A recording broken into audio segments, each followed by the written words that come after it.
स्वागत करता हूं आपका सीजीपीएससी व्यापम में एक बहुत ही महत्वपूर्ण और बहुत बड़ी खबर के साथ। एसटी आरक्षण पर मंत्री जी ने, जल संसाधन मंत्री, कृषि मंत्री रविंद्र चौबे जी ने बहुत बड़ा बयान दिया है। लोगों को कंटिन्यू जो है घबराहट है कि कहीं ना कहीं ये आरक्षण कहीं रद्द ना हो जाए, स्टे ना हो जाए, कहीं ना कहीं कुछ वर्ग नाखुश है। क्योंकि देखिएगा, इसमें आपको मैंने सुबह की वीडियो में भी बताया था कि देखिए एसटी को यहाँ पे 32% मिला है, एससी को यहाँ पे 13% मिला है, ओबीसी को यहाँ पे आपको बताना चाहूंगा 27% मिला है और ईडब्ल्यूएस को यहाँ पे 4% मिला है। अब देखिए ये आरक्षण तो मिल गया है, परंतु इस आरक्षण से ऐसा करके टोटल 76% हो गया, जो कि असंवैधानिक है संविधान के हिसाब से, और जो हमारे यहाँ भारत देश में संविधान को प्राथमिकता दी जाती है। इसी वजह से क्या हो गया, आज जो रविंद्र चौबे जी ने बहुत बड़ा बयान दिया है। हम आपको बताएंगे कि भर्तियों पर क्या खेल होता है। देखिएगा, भर्तियों पर अगर मैं बताऊं तो देखिए ये 76% जो है ये आरक्षण है। अब टोटल आप देखेंगे, अगर 100 पद निकलता है तो ये जो 100 पद है, इस 100 पद में मैं आपको एकदम क्लियर से अच्छे से समझाना चाहूंगा। इस 100 पद में मान के चलिएगा 32 पद जो है वो एसटी का होगा। उसके बाद यहां पे 13 पद, याद रखिएगा ये एससी वर्ग भी जो है नाखुश है, ये आप लोग याद रखिएगा। एससी वर्ग और सामान्य वर्ग का, जो सामान्य वर्ग है वो दोनों नाराज चल रहे, क्योंकि इनका तो 16% था, कहीं ना कहीं इनको लॉस हुआ है। तो अभी फिलहाल 13% दे रहे हैं, ठीक है, तो कहीं ना कहीं ये खुश तो नहीं है, क्योंकि इनको ठीक है, इनका 12% से 13% तो हुआ है, लेकिन पहले जो 2012 के पहले इनको आरक्षण मिलता था वो 16% मिलता था। उसके बाद जो है इनका जो है 12% हो गया, और वर्तमान में इनका 1% बढ़ा के 13% कर दिया, जो कि यहाँ पे खुशी तो नहीं बोला जा सकता और राहत भी नहीं बोला जा सकता, क्योंकि ये वाला जो ईडब्ल्यू है, जब उन सभी का ये कहना है कि जब इसको 4% दिया जा सकता है तो इनको जो है सीधी सी बात है, इनको 4% देने में क्या प्रॉब्लम है। ये तरह तरह के लोगों का कहना है। जाहिर सी बात है, जब कोई जाति का 16% आरक्षण हो जाता है और वो घट के 12% हो जाता है तो यहाँ पे गुस्सा होना स्वाभाविक है। फिलहाल मैं आपको आरक्षण का खेल समझा रहा हूँ। देखिएगा, यहाँ पे 13 जो है पोस्ट, 100 पोस्ट में 32 पोस्ट एसटी का, 13 पोस्ट एससी का। इसके बाद बचा, तो ये हो गया ओबीसी का 27%। ओबीसी के बाद याद रखिएगा अब बचा आपका सामान्य वर्ग। मतलब ये देखिएगा, ये अगर आप देखेंगे ये आरक्षण, ये जो टोटल हो जाता है 72%, ठीक है। अब ये 72% हो गया।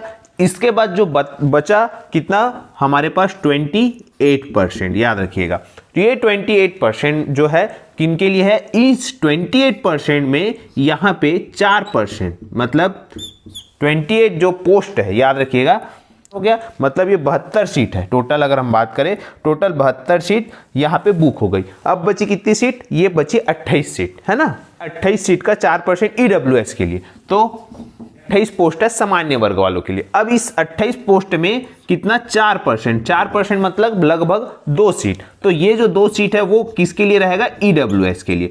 अब बचा कितना, 26 सीट, ठीक है। ये 26 सीट, अब देखिए, अब खेल समझिए।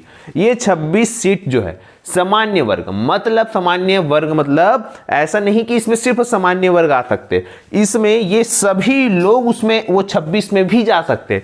मतलब अगर बात करें, एसटी को 32 + 26 मिल रहा है, एससी को 13 + 26 मिल रहा है, और ओबीसी को 27 + 26 मिल रहा है।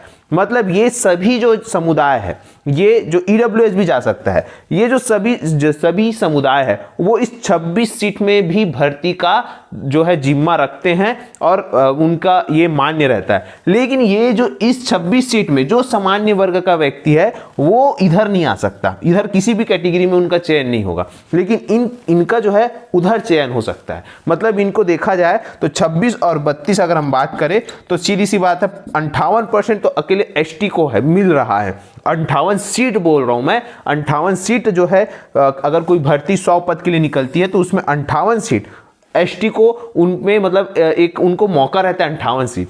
उसी प्रकार से एससी को भी जो है मौका रहता है लगभग आपका 39 सीट का, और ओबीसी को भी लगभग अगर हम बात करें 53 सीट लगभग यहाँ पे ओबीसी की रहती है।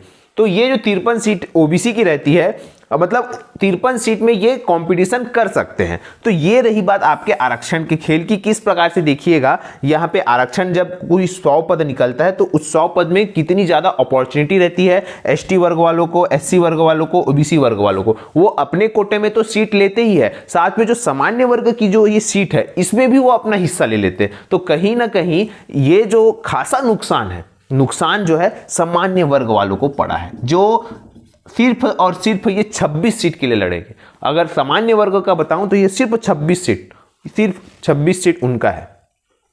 ये अगर 100 पद निकलता है तब के केस में बोल रहा हूं, 124 सीट लगभग उन्हीं की है, लगभग 26 से 24 सीट उन्हीं की है। तो ये एक बहुत बड़ा इनके साथ, इनको भी लगता है कि इनके साथ जो है नाइंसाफी हो रही है। पर अब तरह तरह की बातें हैं आरक्षण को लेके कि भाई हम पूर्वजों ने क्या किया, कैसा किया, क्या बहुत सारी चीज़ें, फिलहाल हमको उस पर नहीं जाना है। पर ये एक फैक्ट के तौर पे बताया कि इस प्रकार से यहाँ पे कंपटीशन की भावना से अगर हम देखें तो ये सारी चीज़ें होती है। इसे अन्यथा ना लेते हुए सिर्फ ये देखिएगा कि कितना ज़्यादा सभी के लिए जो है अपॉर्चुनिटी रहती है। अब ये जो वर्ग है, ये वर्ग नाखुश है क्योंकि भाई इनको 24 हो गया। अब सोचिएगा सामान्य वर्ग वालों के लिए कितना ज़्यादा कॉम्पिटिशन बढ़ जाएगा। और रही बात, इनको भी कोई बड़े 1000 पद, 1500 पद, 2000 पद आएंगे तो कहीं ना कहीं इनमें ज़्यादा सीटें रहेगी। तो पर्टिकुलर जब कंपटीशन रहेगा तो ओबीसी का ओबीसी कोटे के लिए रहेगा। अगर वो टॉप में आ जाता है तो भले फिर वो सामान्य वर्ग की सीट में ले लेगा। तो इस प्रकार से ये आरक्षण का खेल रहता है। लेकिन हाँ, यहाँ पे भाई दिक्कत तो है क्योंकि दिक्कतों का सामना करना पड़ रहा है। और ये जो है इसी वजह से लोग जो है कोर्ट जाने के उसमें है कि कोर्ट जाएंगे 24% को लेके।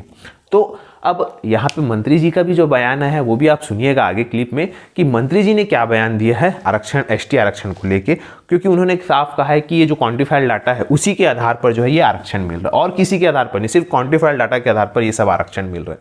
फिलहाल बहुत ही गंभीर मुद्दा है वैसे तो ये, और यहाँ पे कोई खुश है तो कोई नाखुश है।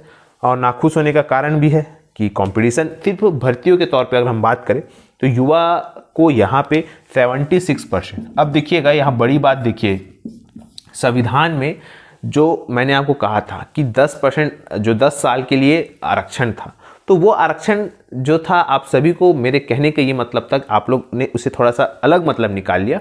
मेरे कहने का ये मतलब था कि वो जो 10% आरक्षण था, वो आरक्षण दो प्रकार के होते हैं। एक जो है जो शिक्षा और भर्तियों पर जो लगता है वो आरक्षण अलग है, और सामाजिक रूप से जो आरक्षण है वो अलग है। तो वो दोनों आरक्षण अलग अलग था। तो वहां पे मैंने कहने का मतलब था 10 साल के लिए वो वाला आरक्षण जो है 10 साल के लिए था।